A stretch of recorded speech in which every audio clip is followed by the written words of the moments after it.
The phrase, behind every great man, there is an even better woman, carries an unsettling weight when applied to some of history's darkest figures. The women who stood beside leaders like Joseph Stalin, Saddam Hussein, Pol Pot, and Francisco Franco were often swept into the turbulent current of ambition, ideology, and tyranny. Some actively participated in their partners' regimes, while others lived in the shadow of decisions that would scar nations. Some were drawn into the appeal of power, their proximity to such figures shaping their own identities and actions.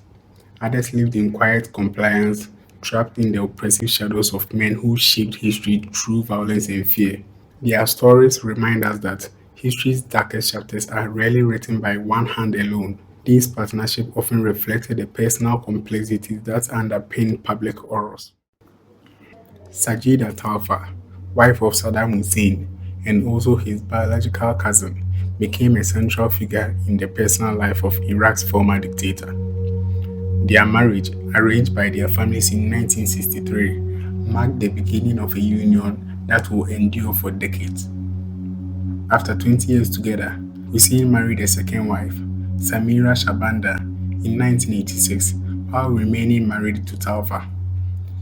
This decision deeply angered both Talfa and their son, Uday Hussein. In 1988, tensions boiled over when Uday killed Kamel Hanan Giorgio, a trusted bodyguard of Saddam Hussein, accusing him of facilitating the relationship between Saddam Hussein and Shabanda. It has been speculated that this act of violence may have been carried out at Talfa's request, though no definitive evidence supports this claim. After the fall of Saddam Hussein's regime in 2003 and his execution in 2006, Sajida Talfa vanished from public life. Reports suggest that she fled to Qatar, where she now lives in a relative isolation far from the spotlight she once occupied. Safia Fakash was the longtime wife of Libya's controversial leader Muammar Gaddafi and the mother of seven of his eight children. Their relationship reportedly began around 1970 when Fakash, then working as a nurse, treated Gaddafi during his recovery from an appendicitis. Throughout Gaddafi's reign, Fakash largely remained out of the public eye, maintaining a quiet and private life despite her position as the dictator's wife. However, following Gaddafi's violent death in 2011 during Libya's civil uprising, she emerged as a vocal advocate, demanding thorough investigation into the circumstances surrounding his assassination. Nadezhda Alexeyeva first encountered Joseph Stalin when she was just 10 years old during a time when her father, Sergei, provided shelter to the future Soviet leader after Stalin's escape from Serbian exile. The two married in 1919 when she was 18 and Stalin was 42. Their marriage, however, was marked by constant tension with frequent arguments between the couple. She also struggled with severe mental health issues which progressively worsened over time. These personal challenges ultimately led to her tragic death by suicide in 1932.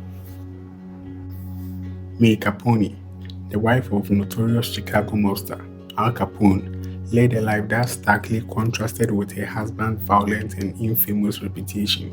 Al Capone, often associated with the St. Valentine's Day Massacre and other ruthless criminal activities, was one of the most feared figures of his time.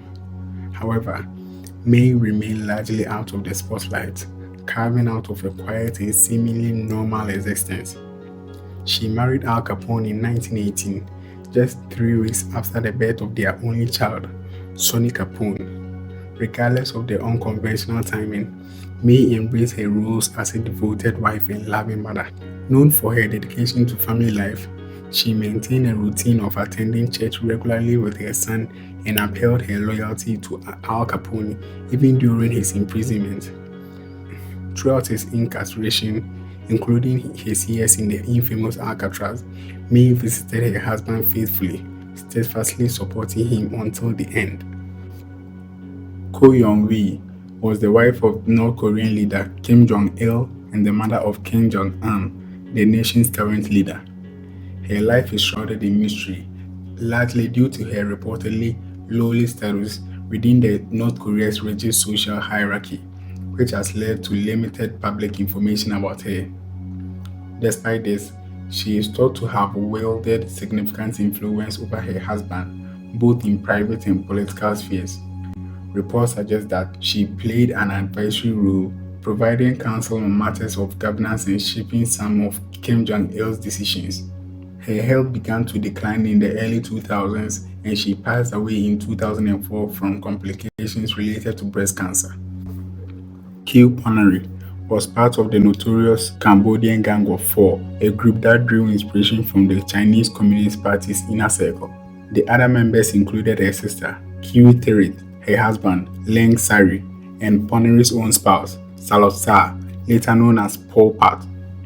While Ponnery's exact role in her husband's regime after he took control of Cambodia in 1975 remains unclear, she did hold several significant political positions during this time.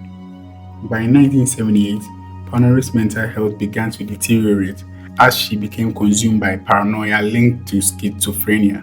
This contributed to Pol Pot divorcing her and marrying another woman. Shortly thereafter, Pol Pot withdrew into the jungle, living his final years under house arrest.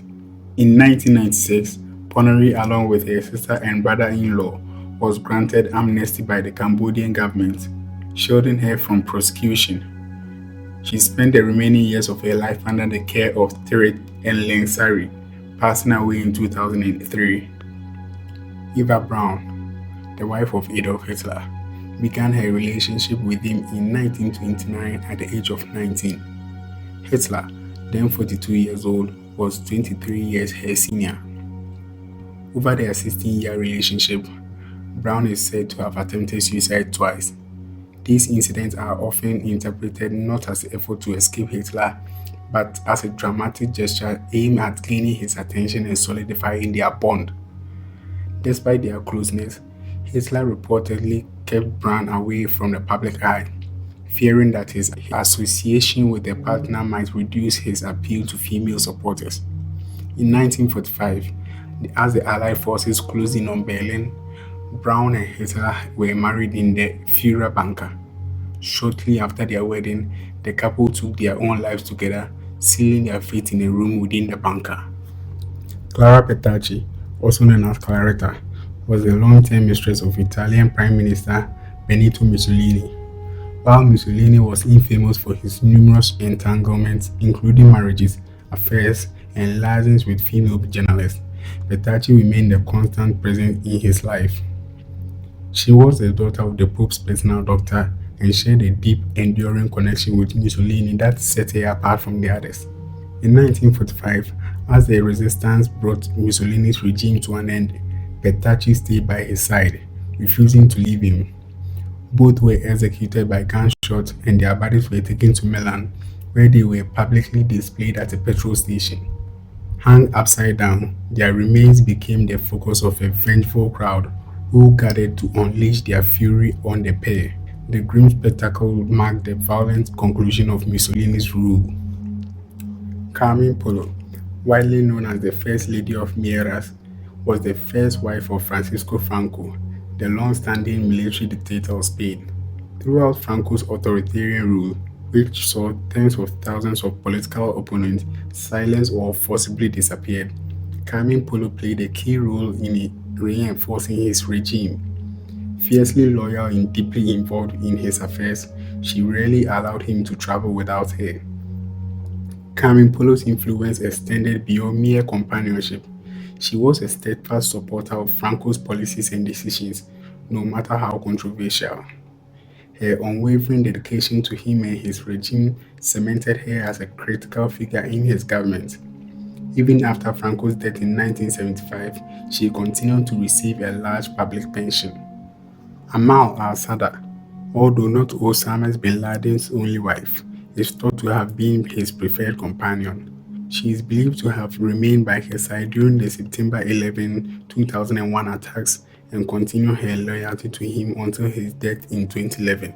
During the US Navy SEAL raid that led to Osama bin Laden's death, al-Sadr was reportedly injured, sustaining a gunshot wound to her leg. Since the raid, it is believed that al-Sada has been living in Pakistan, where she is kept under confinement due to her deteriorating health.